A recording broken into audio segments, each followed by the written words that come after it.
I have mine on my computer. We can print some. Greetings. I call to order the Planning Commission regular meeting, July 9th, 2026. Call roll. Sorry. Pearson. Here. Willenbury. Here. Campbell. Here. Diata is absent. Wilson. Here. Java. Here. And I would like to note that we have one vacancy on the Planning Commission at this time.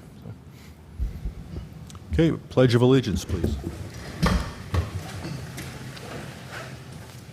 I pledge allegiance to the flag of the United States of America And to the republic for which it stands, one nation, under God, indivisible, with liberty and justice for all.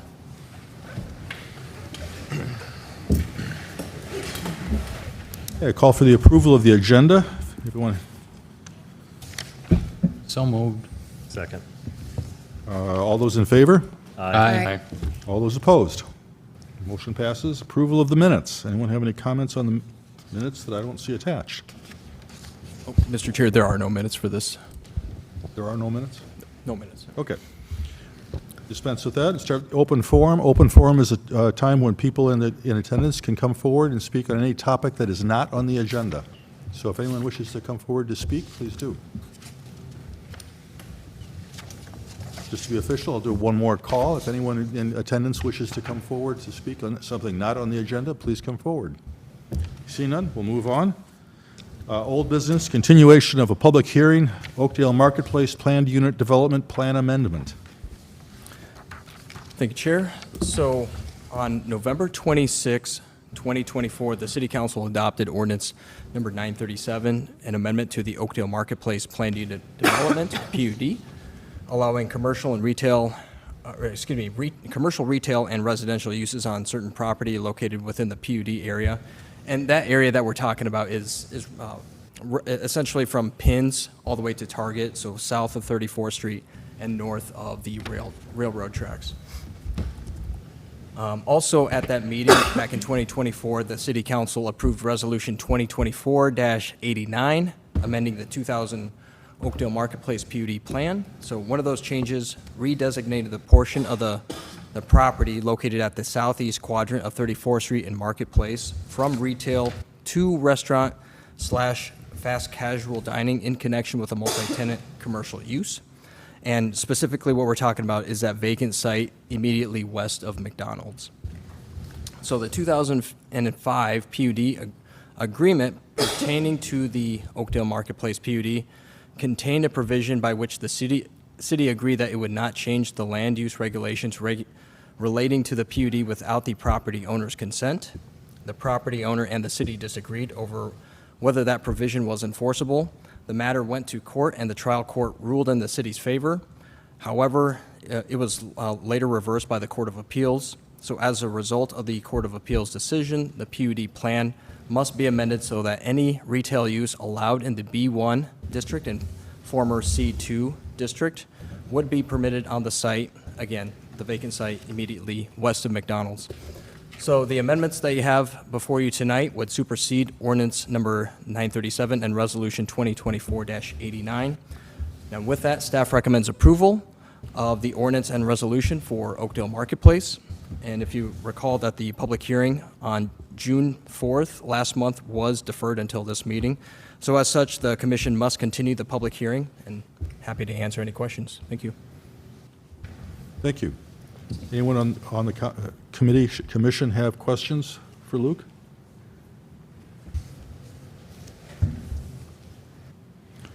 Okay, being as it's a public hearing, I should open and close the public hearing now. Continue the public hearing and Okay. I now open the public hearing, so anyone wishing to make comment on this issue, come forward to the mic, state your name and address, and say what you wish. Talking about this plan here? No. that's a little bit later in the agenda. We're talking right now on the continuation of the public hearing on the Oakdale Marketplace area. Again, second option, anyone wishing to come forward to speak on this issue, please come forward now. Seeing none, I close the public hearing. Bring it back to the commission. Anyone have any other comments? Just curious, since we tabled this last time, don't we need to pull it off the table? Because we actually tabled this resolution last time. Do we have to pull it off the table, or we just put it on the agenda and it's good to go? Just continue the public hearing. We tabled it. Yeah. Lest Do we there's have a any, parliamentarian? lest there's any question, why don't we just take a vote to open it up from the table? All those in favor? Aye. Aye. Any opposed?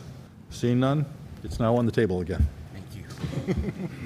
Can we take these motions together, or do you need them separate? If there's no other comments from the commission, we can go to a motion. Really, it's up to the commission if they want to take it with a single action, or if you want to separate it out. Maybe just to be very clear. Because of the court case? Yep, All right. recommend that we separate out. So I'll make a motion to recommend approval of an ordinance amending the Oakdale Marketplace PUD. Second. All those in favor? Aye. Any opposed? Motion passes. Next motion? Motion to recommend approval of a resolution amending the Oakdale Marketplace PUD Second. plan. All those in favor? Aye. Any opposed? Motion passes. Thank you very much to that issue.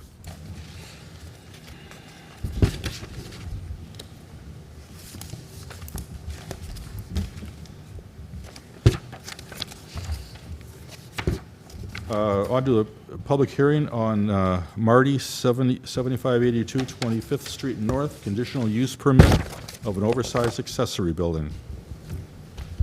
Yep, Mr. Chair and Commission, I just want to introduce our community development intern, Connor Zielinski. So he started with the city back in May. He's a grad student at the University of Minnesota, and he will continue to work with us at least through the summer, and we'll let you take it away from there. Thank you. Awesome. Thank you so much, Luke, and thank you, Commission. So the conditional use permit application that we'll be speaking to tonight is for the property located at 7582 25th Street North, which is a little more than a quarter-mile south of the Henslow Avenue Stillwater Boulevard intersection. The property is roughly 0.2 acres and contains a single-family home and previously contained a small accessory structure, which the applicant confirmed was removed earlier this year. The applicant is seeking to add a new oversized accessory building, specifically a second garage. The property is zoned R2, low-density housing, and per the city code, single-family homes in the R2 district are permitted to have an accessory building up to 200 square feet by right, and larger structures are only permitted via the CUP process. So up on the screen here, we have the site plan for the applicant's plans to add a second garage. The applicant plans to use the second garage primarily for recreational vehicle storage. As you can see, the garage would be located northwest of the existing home, more than 90 feet from the front property line. The second garage would be 400 square feet in size.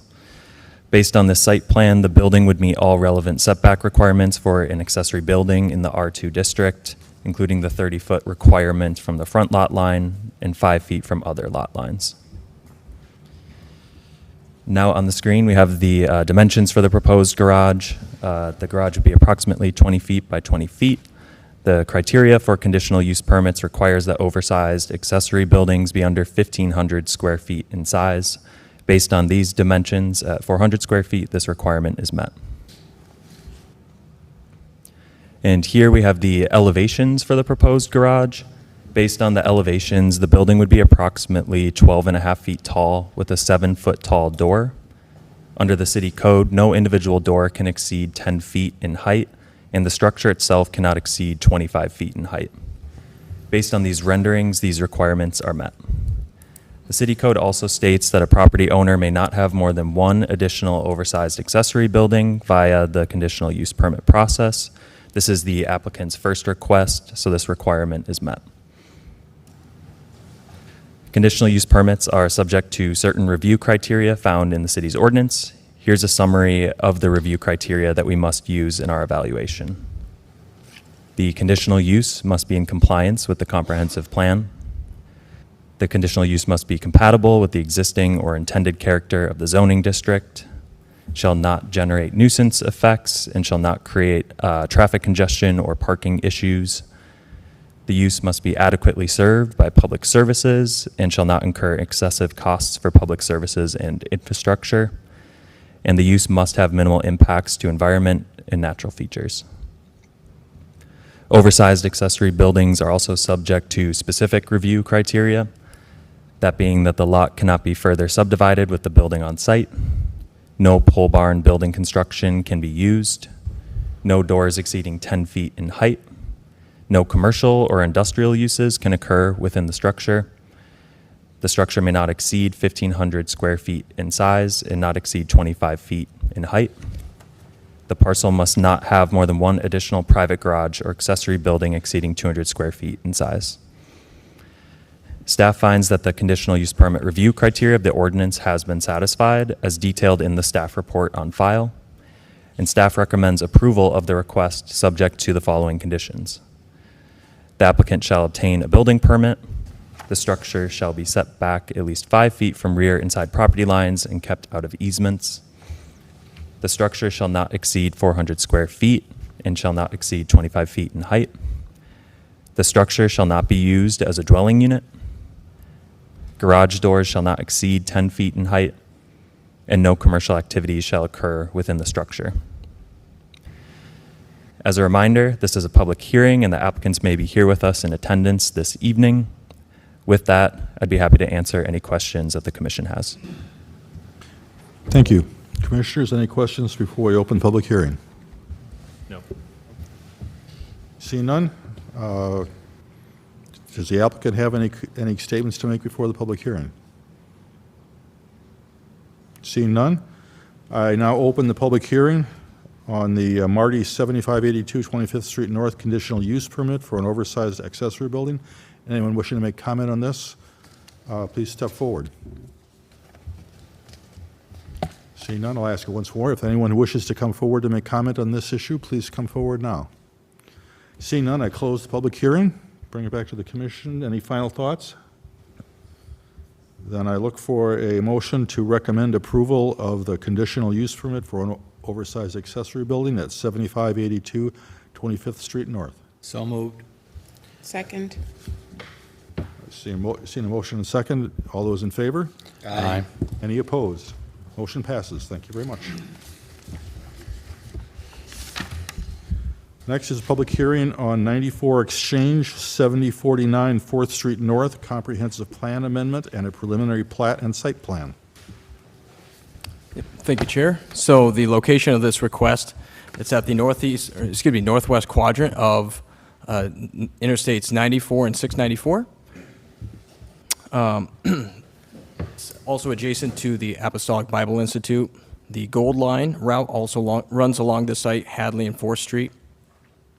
The site itself is approximately 36 acres. It contains wetland, floodplain toward the center of the site, and then numerous trees and significant grade changes. So the request is from Capital Partners. They're the developer. They're seeking approval of a comp plan amendment, a preliminary plat and site plan, and I would like to note that the developer will have to come back in the future to seek final plat approval. So the purpose of this request is to enable development of 2 light industrial buildings in the northwest portion of the site. And then there are also 2 areas along the southern portion and the eastern edge of the site that would be reserved for future commercial type uses. The zoning of the site is B2, that's business campus. It was previously zoned the Gateway District. So in response to changes in market conditions, mostly post-pandemic era, you may recall that there was a zoning ordinance amendment earlier this year that was approved back in January, which allows light manufacturing use in the B2 zoning district. As a part of the zoning amendment, another thing that was added was higher exterior design standards for industrial uses, specifically for the B2 zoning district. So the first request we have is a comp plan amendment. The site is currently guided office limited business. So although the B2 district allows manufacturing use, the comp plan guidance for this area does not. In the state of Minnesota, comp plan guidance supersedes zoning regulations whenever there's a conflict. So as such, this request is to re-guide just a portion of the site, which is shown in pink on the screen, from office limited business to industrial office. The remainder of the property must must must maintain its land use guidance as official office, limited business, sorry, big words here tonight, so, which is important to accomplish the following. So number one, to fulfill the intent of the B2 zoning district. And number two, create an intentional transition area that utilizes high visibility of the interstate frontages for future commercial use. So moving on to the plat. So the property consists of 4 existing parcels currently that must be replatted. The proposed Lot 1 is approximately 16 acres. As you can see there in the northwest corner, that's roughly the location of that. It will contain the 2 proposed industrial buildings, and then there are 3 proposed outlots that must be consolidated into one and should encompass the wetland and buffer areas. For easements, the developer must update the plat to include required easements. So the city's regulations require easements for drainage and utility, stormwater management infrastructure, including underground systems. Also, an easement must be added and recorded for the private roads, so property owners folks can access the roads throughout the property. In terms of park dedication, that's part of the platting process. The details of the park dedication and any potential breakdown of park dedication payment will be based on future phases of development, and they'll be finalized at the time of final platting. So because this site is adjacent to interstate roads, Minnesota DOT is required to review the site plan and final plat, and those review comments from MnDOT remain pending at this time.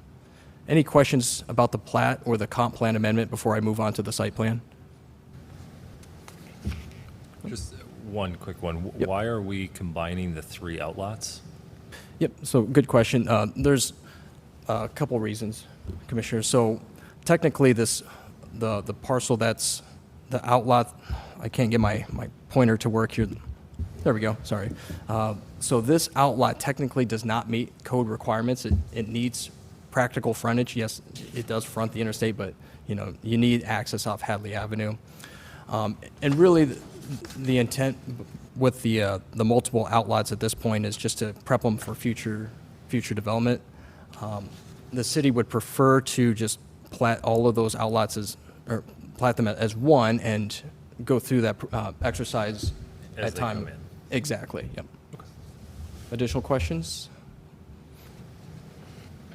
Okay.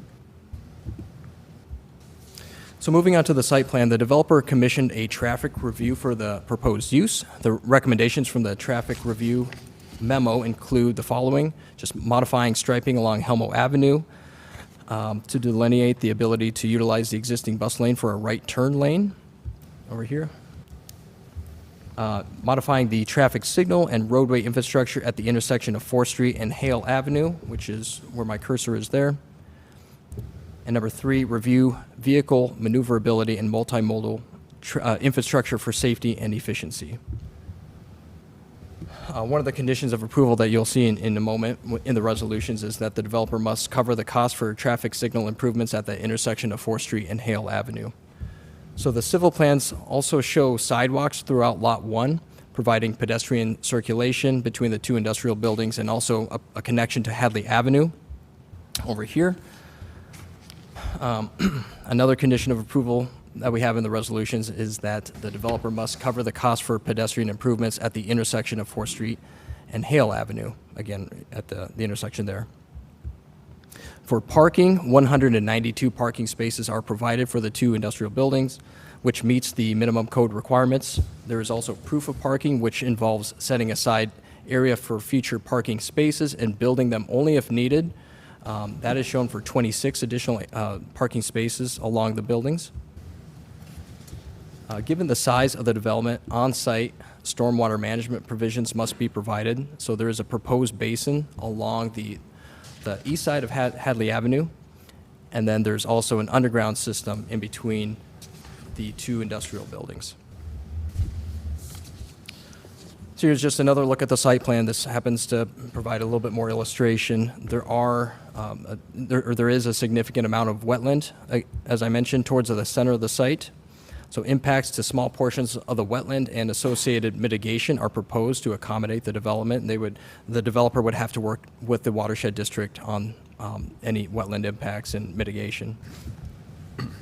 In terms of an environmental review, there was a Phase 1 Environmental Site Assessment, or ESA, if you're familiar with those, for the property that was completed back in 2024 for a previous development. Just the highlights there. So besides the verification of the wetland boundaries, the ESA did not recommend further environmental investigation of this property. For utilities, as part of the recently completed Gold Line project, there is an 8-inch sanitary sewer line that was extended along Hudson Boulevard that serves the subject property in anticipation of development. So the new sanitary sewer line extension terminates roughly where the cursor is there. There is a sewer connection charge that must be paid by the developer as part of the development and entitlements process.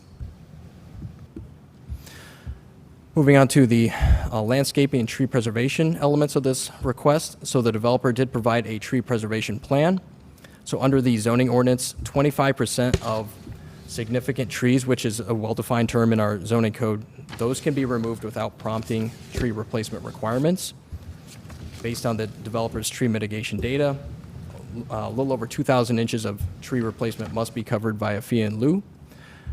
So the developer must provide provide a tree replacement fee in accordance with the city's adopted fee schedule. For the landscaping plan, the zoning ordinance requires 60 trees to be planted for this proposed Lot 1.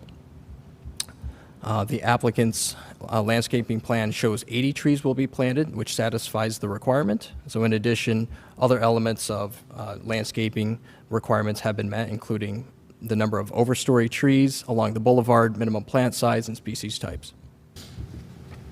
So moving on to some renderings and elevations. Here's just the high-level rendering here. Where my cursor is, that's the interchange, interstate interchange, and then Hadley Avenue on the right side of the screen, and then 4th Street. So I would like to note that building height, setbacks, and impervious surface requirements of the zoning code are met, and the developer will need to comply with building and fire code requirements. Here's another sample rendering showing the proposed industrial building to be located on the east side of that Lot 1. So as mentioned, industrial buildings in the B2 district must adhere to higher exterior building material standards. So sample elevations provided show the building consisting of a variety of materials, including brick veneer, precast, glass, and metal accent panels. The developer must provide additional information just to ensure that compliance is met. And the developer actually did provide updated plans earlier today, just not quite enough time for us to review them ahead of this meeting. Also, the zoning ordinance contains requirements for trash enclosures, rooftop and ground mechanical equipment, and methods of screening. Those additional details will also need to be provided by the developer. So in conclusion here, staff recommends approval of the comprehensive plan amendment, the preliminary plat and site plan, subject to the conditions of approval that are found in the agenda packet. So bear with me, this might take a moment to get through. So the first resolution, the comprehensive plan amendment, there are no conditions of approval in that one. So I will jump to the plat resolution. 12 conditions of approval. I will summarize them as best I can. So number 1 is approval of a comp plan amendment regarding the site to industrial office. Number 2, execution of a development agreement. Number 3, approval of site civil construction plans. Number 4, the plat must be updated to consolidate the outlots into one outlot, which must also include the wetland and buffer areas. Number 5, include drainage and utility easements on the plat as required by the city's ordinance and to the satisfaction of the city engineer. Number 6, recording of an easement over private roads. Number 7, cover the cost for traffic signal improvements and pedestrian improvements at the intersection of 4th Street and Hale Avenue. Number 8, the accesses off 4th Street and Hadley Avenue must be built as part of this phase of development. Number 9, satisfaction of park dedication requirements. Number 10, satisfaction of tree replacement requirements. Number 11, the developer must pay the sewer connection charge. And number 12, permits and approvals from outside government agencies must be obtained. Next, moving on to the site plan resolution in the packet, so that this is the last 2-3 pages of the packet. So I will not repeat conditions that are redundant from the Plat resolution. So I'm going to jump to condition number 7, which is that the applicant must submit a photometric plan. Number 8, adhere to the exterior building materials requirements of the zoning ordinance. And number 9, provide details on rooftop, ground mechanical equipment, trash enclosures, and methods of screening. So I want to acknowledge that, again, that the developer provided revised materials earlier today in response to city review comments. The revised materials will be reviewed ahead of the request going to the city council, which is likely on July 28th. So as a reminder, this is a public hearing. The applicant is here in attendance, and staff is happy to answer questions. Thank you. Thank you. Anyone have any questions for Luke from the commission? I do. Go for it. In your plat conditions, it is that they are to pay for the traffic signal. Is the intent that the city installs the traffic signal? Yep. So good question, Commissioner. So there's a bit of flexibility. I talked with the city engineer about this. In some cases, it makes a lot of sense for a developer to just go out and bid and do it themselves as part of their work. And in other cases, maybe it just the timing of a city project might make more sense, that the city just build the traffic signal and, the developer foot the bill, essentially. I think those details will be worked out through the development agreement, through the entitlements process. And then there was a comment in the traffic memo about delineating the bus lane. So is that, although it's marked as a bus lane only, is that entirely within the jurisdiction of the city, and so we can change that? Or do we need Met Council or Metro Transit approval to make those changes? Yep. So likely it would be a Metro Transit decision, but, I would imagine that the city gets a voice there as well, so input.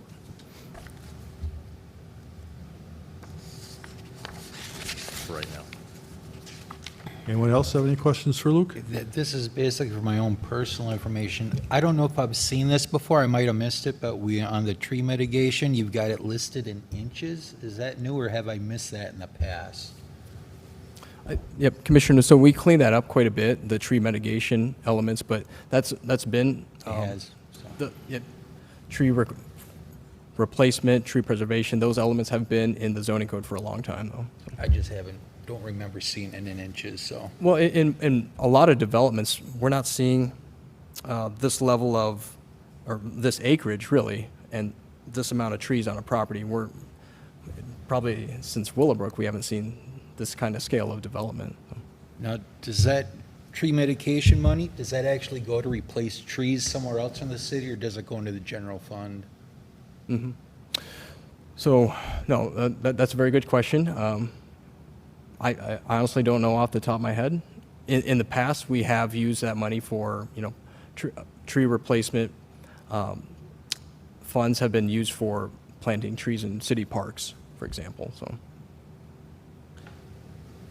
It's a lot of trees. That is. It's an interesting comment, because I'm kind of, I think where you're going is, I get it, I'm used to it, I understand it, but I don't really want it to go into the general fund, right? Like, it should be preserved for parklands and Yeah. trees and things like that. Just tree replacement, so. Okay, any other questions? I think I just have a few to clarify. So the ultimate goal is to extend into Outlot A, like the northeast corner, like extend industrial, commercial use into that area as well? That's correct, yep. Okay. So, I was just, the parking, I think it's on, I don't know which page it's on, but it's the proof of parking for future spots. So then each time will Outlot A eventually have to become B2 then?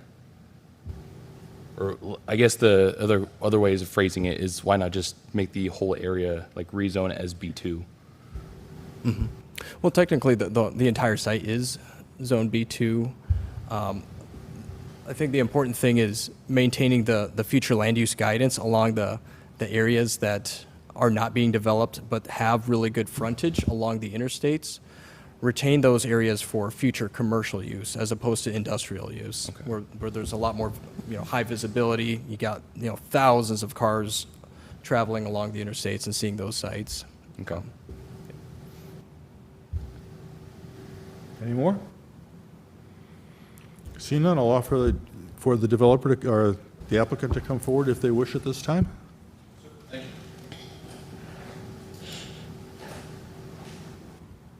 Good evening.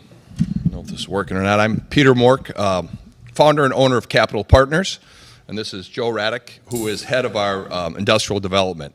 Just a little bit about Capital Partners. Capital Partners solely does industrial real estate around the country. We are the largest owner and operator of industrial real estate here in Minnesota. We've got over 15 million square feet. We own, operate. We also are in Indianapolis and Southwest Florida and Milwaukee as well. So we love the Twin Cities. We're big here, grew up here, and excited about this opportunity. Any questions on us? I have one, Sure. and maybe it's for staff. In your traffic, well, I guess looking at this building, it looks like you're going to kind of chop this up depending on the users that come in. It could be one user that takes an entire building. It could be 6 or 7. We don't know. But in that traffic report, was there, what were they factoring for truck counts? Because I'm assuming there's some maybe people in the audience that are curious how many semis are coming in and out throughout the day. Yeah, I don't, these are smaller buildings, so I don't think we're going to have a lot of truck traffic per se.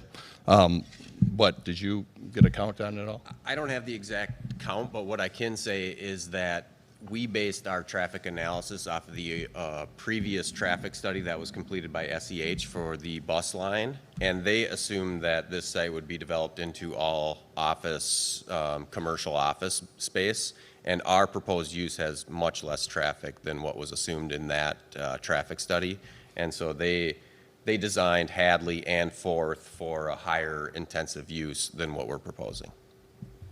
Yeah. But I don't have the exact truck counts. And like Peter said, these are 180-foot deep buildings. Yeah. This is not a logistics type building. It's more of a, what would you call it, like a flex? Yeah, it's more local, regional uses. So we'll get, box trucks and things like that. But over the road, 54-foot semis is not what we're going to see here. So it'll be just a combination of, trucks, not heavy on delivery. We'll have maybe 20% office finish, and local traffic really. So it won't be intense, and it's not set up. We don't have trailer drops or anything like that. So that won't be the use here. And the clear height's just 28. We're not doing 36 or 40-foot clear heights either as well. So it doesn't really lend itself to that type of distribution. I just comment, I can somewhat attest to that. The development that my company works in is very similarly structured, and it's a lot of box trucks and pickup trucks and things like that, but very little semis kind of run through. So yeah, you see the development down 94, right? And you see those big behemoth warehouses, and those are the type of product that gets that semi delivery. Where this location the use isn't prevalent here. Just like we're building down in Southwest Florida, we're building that exact product down in Fort Myers area. That is what we call smaller bay, 160 deep, 180 deep, 28 to 32 clear. We're getting local and regional tenants basically that want to serve Oakdale and the eastern part of the Twin Cities. So I think what we're building is exactly what should be put on this site. I think it's its highest and best use. We've had tremendous success developing in the Twin Cities. Like I mentioned, we've built about 1 million square feet in the last couple of years, and we own over 150 buildings of industrial real estate here in the Twin Cities, and I have over 650 tenants. And when we build, we don't sell. We're not looking to build and flip like a couple of these other developers, merchant developers that build and flip. We build and hold. So the good news is we'll be the landlord and, again, good stewards of this property and the community as well. We also pride ourselves on getting the right tenants in the property. We just don't lease the space to lease space to get the income. We lease the space to the right type of use that makes sense in these type of buildings, and that's really important. There are some uses that want to come into this industrial product type that maybe isn't the best thing for the community or the traffic or the neighborhood. So we think very hard about who we lease to, because again, we're in here for the long haul.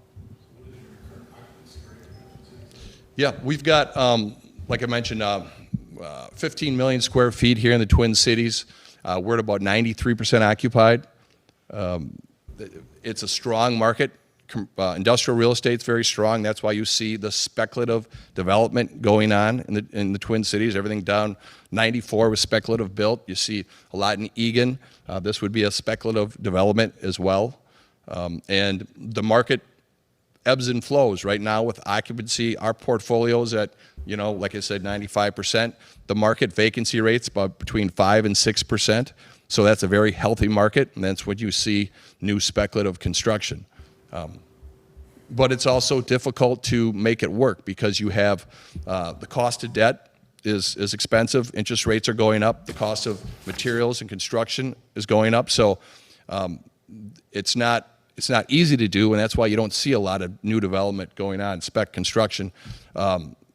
Today, you should see 3 times as much. There's about 3.5 million square feet being built right now in the Twin Cities. The market can absorb 11 to 12 million square feet of new construction, but again, it's just the cost prohibited, and I think we've been challenged with this site as well. This site's a lot of mitigation work has to be done, a lot of grading, a lot of tree removal, and those are some things we'd like to talk to you about tonight as well. To try to make this work. We're not up here asking for city assistance. We're not looking for TIF or anything like that. We want to do it in our dollars, but to meet the market and the market rents, there's a couple things that we just like to discuss. So to that, I may turn over to you, Joe, with a couple of those items. Yeah, absolutely. Thanks, Peter. I think one of the first items we'd just like to chat about is the tree mitigation. So as you saw on the graphic there, that we're grading this entire site for future development, and the mitigation burden is being put all on this first phase of development, and that puts downward pressure on this project. And so we just wanted to discuss, is there a way to defer some of those costs to... If I might, this is not the place to do that. We don't have that kind of negotiation ability. You should do that with the city Absolutely. planners. Sure. Yeah. Well, Thank you, Chair. we'll Yep. just, appreciate that. We won't dive into that further then. Well, And our other requests are minor too, so we'll probably just kick those off to council as well, if that works for you Talk guys. to the city planner on that. Yeah. Okay, thank you. we should probably sit down now, Joe. Right. Thanks, everyone. Thanks, everyone. We're here for questions too. Yeah, for sure. Anyone have any questions before we proceed to the public forum? Thank you very much. Okay, thank you. Thank you. At this point, I'd like to open the public hearing. Anyone wishing to make comment on this, please come forward, state your name and address, and come forward. Hey, everyone. So my name is Brian Ritchie. I live at 6923 4th Street, so I'm just a couple of houses away from this intersection that we're talking about. I want to start by just mentioning, I don't know if any of you guys were even involved with this at the time. I don't know if it was city council, I don't recall, but I sat in a similar public hearing like this a few years ago, talking about the rapid bus line. At that hearing, I had probably 100 of my neighbors that we all showed up and said, we don't want it, we don't need it, this is going to be a waste of money. And city council or whoever it was basically said, thanks for coming, screw you guys, we're doing it anyway. And so now I sit here and watch empty buses go past my neighborhood all day long. I'm not surprised that there's hardly anybody that showed up tonight, because it doesn't really feel like our voices get heard much, but anyway. Along with that bus line, we already saw dozens of trees get taken down to make room for the extra lanes. We now have half a dozen extra traffic lights along that route. There's apartment buildings, townhomes, everything going up along there. That one apartment building already went bankrupt because they can't fill it fast enough, and yet they're already building another one just the same size right behind it. So it feels like you guys are just trying to put up a building everywhere there's a square inch of grass, and half of it doesn't even seem necessary.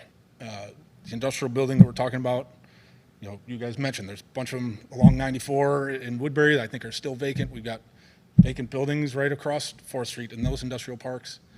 I don't know why another one is necessary right now, but, it's just going to take away from the landscape. It's going to destroy habitat for the wildlife in the area.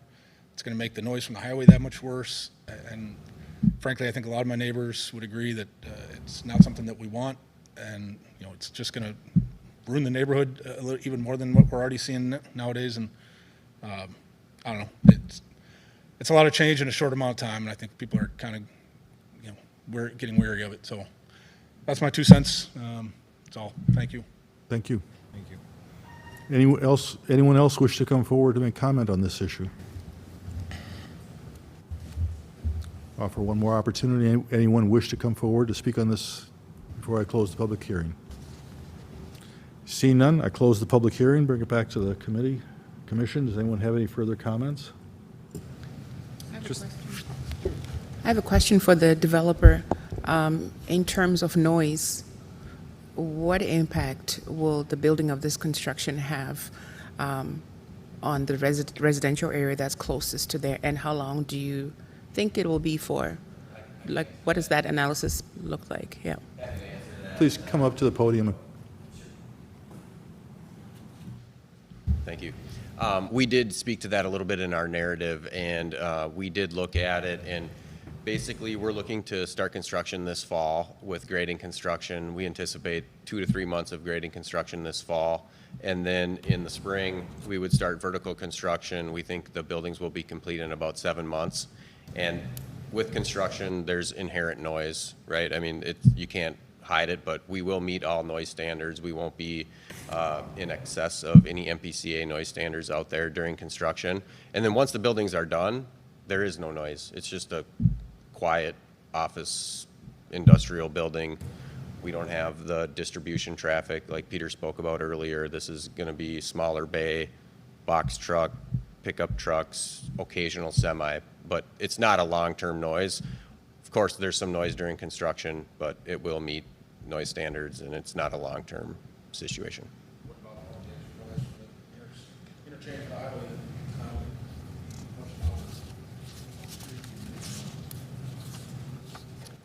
Yeah, I mean, certainly there could be some ambient noise increases because of the trees, but this is a prominent corner on 2 interstates, so to think that it's never going to be developed, I think, is not realistic in my opinion.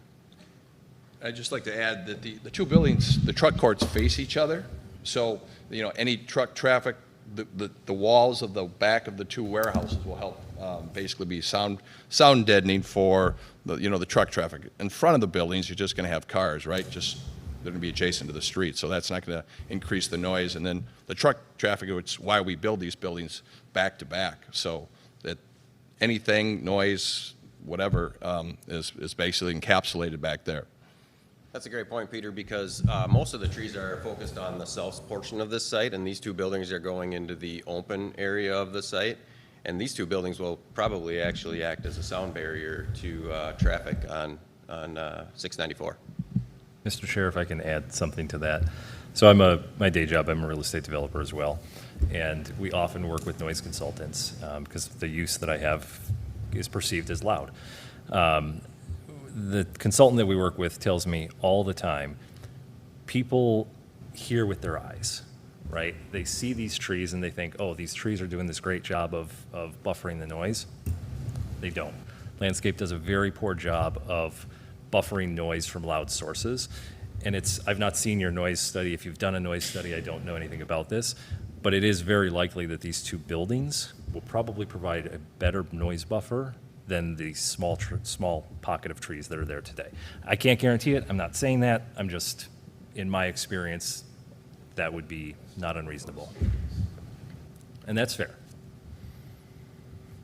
Anyone else have questions? Thank you very much. I guess we go to motion then. Sorry, actually, can I ask one question of staff? Yes. If they have site plan specific comments, should we be hearing those to potentially change any conditions that we recommend to council, or should we just let council handle that? So, Commissioner, are you referring to the tree mitigation? So like the tree mitigation, that's not our purview, right? That needs to go to council, but they had a few other items. I just don't know if they're specific to a site plan. Because we're giving a recommendation on the site plan, should we hear those, or should we just leave them to go to council? And I don't know maybe they don't have site plan issues. So the only other item we wanted to discuss was the building elevations, and I don't know if that's under your purview or Luke. So is it a matter of material Well, we types? submitted the new building elevations today, and I know you haven't had a chance to review them, but we weren't sure if you wanted us to discuss what we revised today, if that's something the planning commission would be interested in or not. Yeah, if you have that information available, just to disclose to the commission. Absolutely. Could you put the elevations up? Yes. Max, can I get your assistance there, please? So while we're getting those up, I'll just give a little background. I think the code requires that buildings in our zoning designation have 70% Class 1 material. And there's a list of Class 1 materials within the zoning code, and it's brick, it's glass, it's metal accent panels, it's fiber cement panels, et cetera. And we just wanted to let you know what we're proposing is that the front and sides of our building, as shown there, each entrance would have brick and metal accent panels along with glass at ground level plus above. And then in the middle, the lighter brown colors would be painted precast, which in our mind is similar to a fiber cement panel. It's painted precast, it's sharp, it's what everybody's building with now.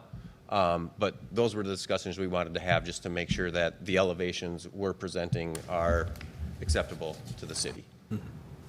And these buildings, I will tell you, are much more elaborate. We're spending a lot of money on these buildings that a lot of other cities we don't have to. And I think part of that is the zoning that we have. We're along 694, 494, so you want nicer looking buildings, right? And we believe that we're delivering those, but we just wanted to get your thoughts on the elevations and if what we're proposing is acceptable.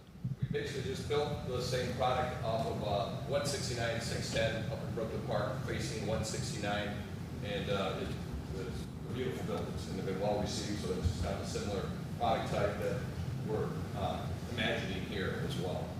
They're the nicest buildings, I think, too. If you drive by those, they're right at the southeast corner of 169 and 610. And we had a similar discussion with the Planning Commission and City Council in Brooklyn Park, and they agreed that what we were presenting was exceptional compared to other sites. And it did, at the end of the day, they said it was acceptable for their code requirements as well. Okay. Thank you. Yeah. Any further comments on that? I guess my only piece on that is for staff, because you'll have to work with them through that process. My bigger area of concern is along Hadley, where it faces kind of those residential units. The ones on the other side, you're going to face commercial. I'm less concerned about that. But without knowing percentages and where they're at today, where they want to go, what the delta is between what they want and the 70%, I wouldn't be comfortable giving another recommendation on, changing a condition or giving a recommendation or something on that. A lot of this be covered in the next round of applications that Luke had mentioned earlier? So exterior design standards, it's reviewed as part of the site plan. And it is a bit technical here. Whenever there's an interpretation on types of materials used, we defer to our internal staff committee, our development review committee, so, it consists of our building official, our engineer, planning staff, and so on. Then from there, we make the determination if the proposed material type meets the ordinance requirements.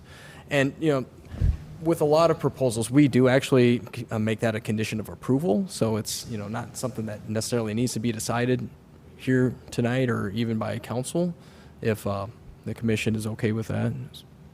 So you're thinking just add a condition that they work with staff to come to a mutually agreeable standard? It's actually in the Oh, resolution. you already have it? Then we're good. So the site plan resolution, condition number 8. So adhere to the exterior building materials requirements of the zoning ordinance. Right, but nothing that would require them to get to the 70%, unless there's a mechanism in there to reduce. There are some mechanisms, I know it's getting a bit technical here, but like there's methods to average out materials, so you don't have to, so you can concentrate, you know, like what you're saying, Yep. the nicer materials on the more public-facing sides, and the Class 2, Class 3 materials where it's less visible to the public, for example.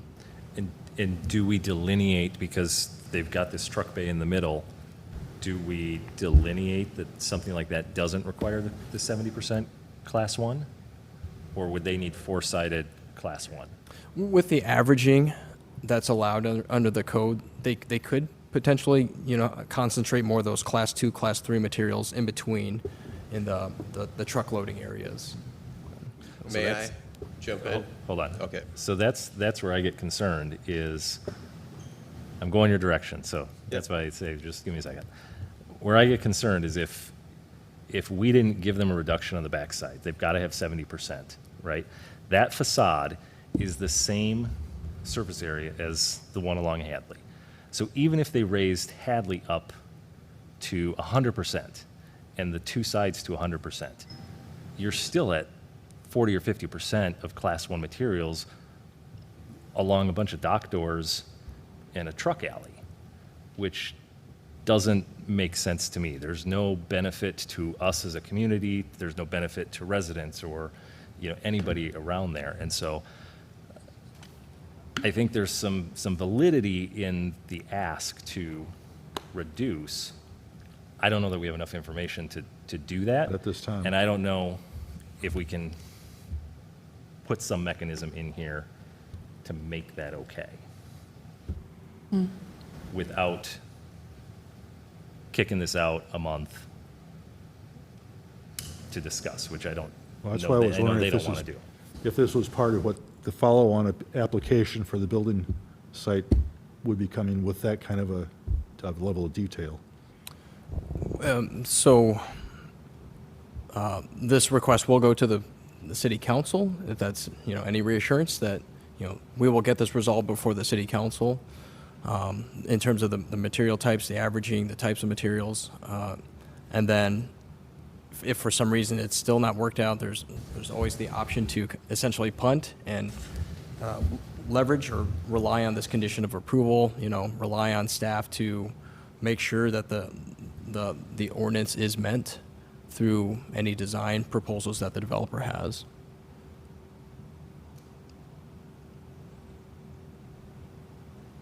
Do you have a specific recommendation, Mr. Campbell? Well, the official staff recommendation is essentially built into the resolution, you know, And I understand the staff recommendation. I guess my challenge with the staff recommendation, though, is if we can't figure out anything else, if we don't give council another recommendation, they as a developer have to do 70% four-sided architecture. And I just don't think that makes sense on this project. But without knowing the percentages of what they proposed, what they propose now, it's hard to say, okay, 50% is the right number, or, you know what I mean? That's where I'm struggling.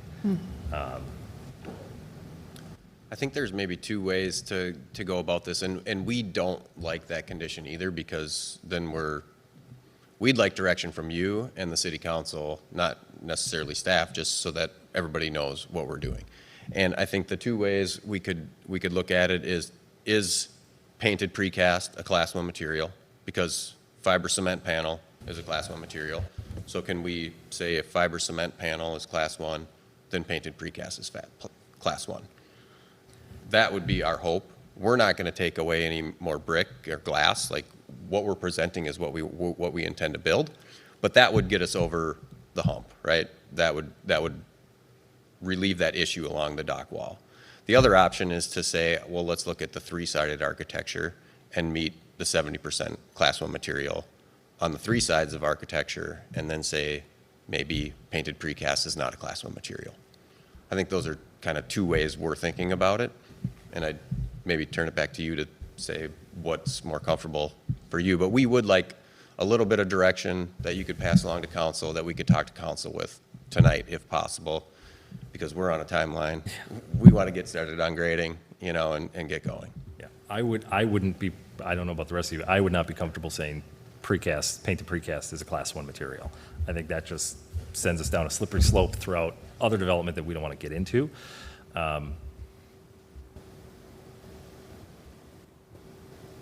So you're thinking you meet the standard, but on the three outside facing sides. Correct.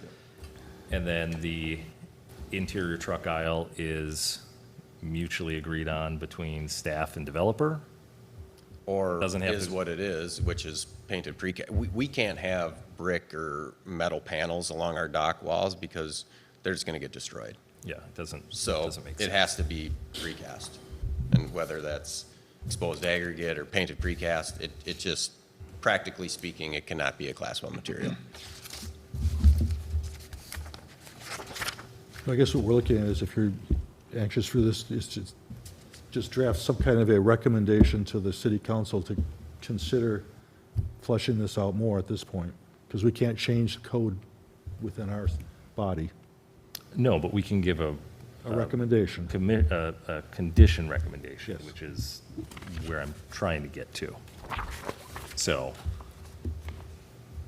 I think that would be a reasonable, again, I'm not the only vote up here, but I think that's a reasonable condition, is that we say that the three-sided architecture, kind of those outside facing, meet the Class 1 requirement per code, but we recommend that that interior truck aisle be allowed to have the painted precast. Luke, do you have that written down so that you can pass that on if we decide to recommend that? I'll give it a shot here, Mr. Chair, so. I sort of think we have some precedent for this too, because I think when we did that dog rescue place on Helmo, the non-public facing, we reduced, I think, if I'm not mistaken, the sounds right. requirements. And they also had the dog runs, which a lot of the materials would not have been appropriate for a dog run. I don't And they were know like totally. hidden by the fence and everything. Yeah. Yeah. So,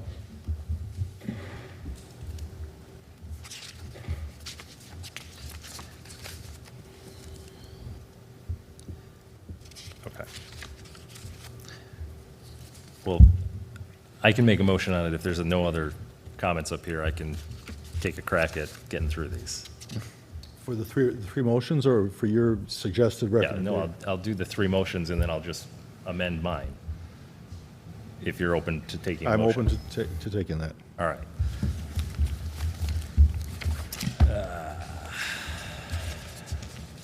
First motion is a motion to recommend approval of the comprehensive plan amendment for 94 Exchange.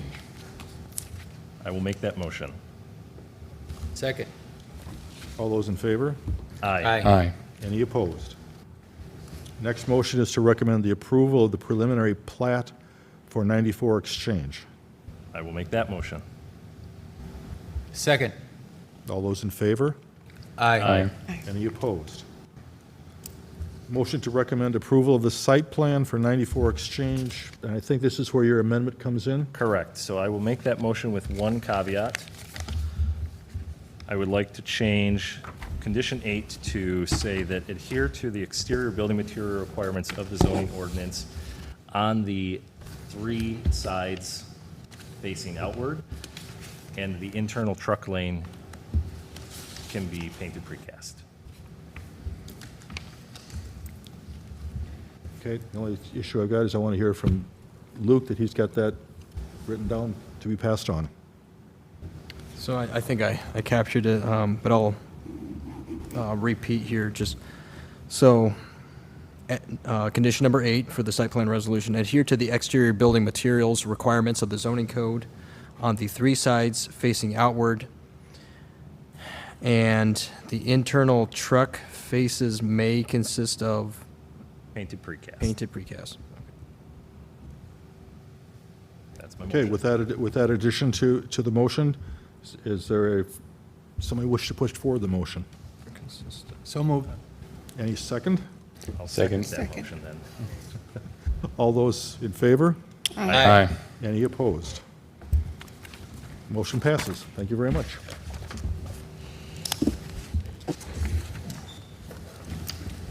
That concludes new business, so we're on to staff liaison updates. Yes, thank you, Chair. So please expect a planning commission meeting in August. We have a couple applications in the hopper. And I did mention earlier that we have one vacancy on the planning commission. We have a couple interested applicants, so that's good news. We do appreciate Mike McCauley's service on the planning commission. That's all I have. Thank you. Okay. Commissioner updates. Anyone have any comments to make? Seeing none, we'll move on to council liaison update. Good evening, everyone. Good to see you again. Just a couple of things that are probably not news to any of you, but I'll mention them anyway. Chris Volkers, our city administrator, retired as of June 30th. Thank you, Chris, for your service to our city. And Kelly Bourgeois, our new city administrator, started in mid-June, and we are happy to have her here. So just in case you weren't aware of that, we had a change into leadership. Also, as you probably have noticed, the City Hall and Public and Police Department expansion project is moving along. They're moving dirt along around there and demolished. Actually, the old council chambers and where U.S. Planning Commission met are now gone. So they're moving right along. And the other thing I was going to mention, Luke already mentioned about there's a vacancy on this commission, and we look forward to having some applicants come and interview for that. So, any questions for me? Great. Seeing none, thank you very much. Thank you. That brings us to adjournment. So moved. Second? All those in favor? Aye. Any opposed? Seeing that, we are adjourned.